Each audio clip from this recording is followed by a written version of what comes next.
அதிசயங்கள் செய்கிறவர் நம் அருகில் இருக்கிறார்.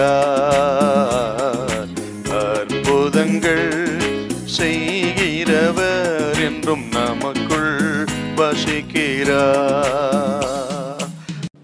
யோவான் எழுதின சுவிசேஷம் 8ஆம் அதிகாரம் 11வது வசனம். அதற்கு அவள், இல்லை ஆண்டவரே. அதற்கு அவள், இல்லை ஆண்டவரே என்றாள். இயேசு அவளை நோக்கி, நானும் உன்னை ஆக்கினைக்குள்ளாக தீர்க்கிறதில்லை. நீ போ, இனி பாவம் செய்யாதே.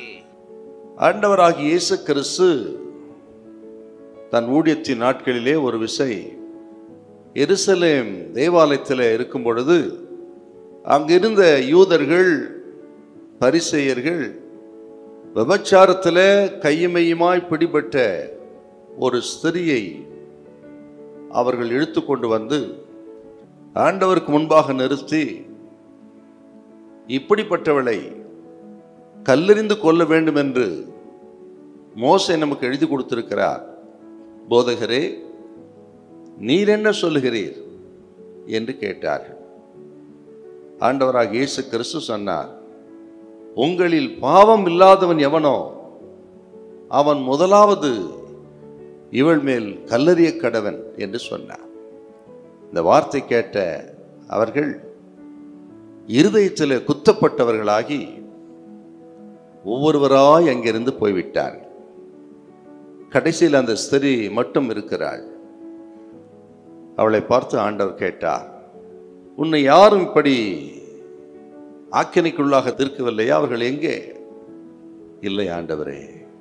அதற்கு ஆண்டவர் சொன்னார், நானும் உன்னை ஆக்கினைக்குள்ளாக தீர்க்கிறதில்லை.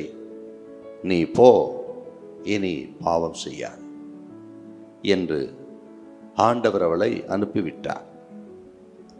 இனி நீ பாவம் செய்யாதே, போ என்று சொன்னால், நீ போ, இந்த உலகத்துல பாவத்துக்கு விரோதமாக நீ போராடு.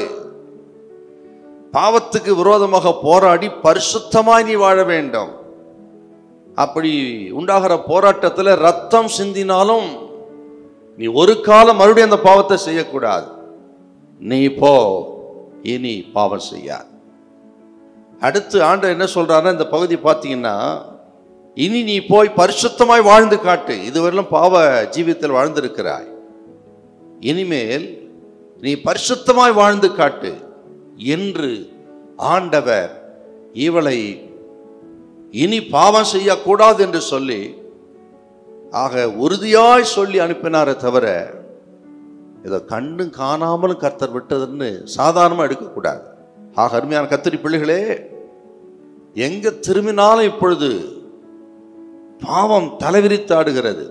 சிறு பிள்ளைகள் என்று இல்லாமல் பெரியவர்கள் என்று அத்தனை பேர் இன்றைக்கு ஆட்டி படைக்கிற பொல்லாத பாவ உலகத்திலே வாழ்ந்து கொண்டிருக்கிறோம். ஆகவே கர்த்தரி பிள்ளைகள், இந்த சத்தத்தை கேட்கிறவங்க உணர்வடைந்து உங்களை சுத்திகரித்து கொண்டு நம்ம காத்துக்கிடணும். நாம் வருகைக்கு ஆயத்தப்படணும். ஹல்லேலூயா, ஹல்லேலூயா.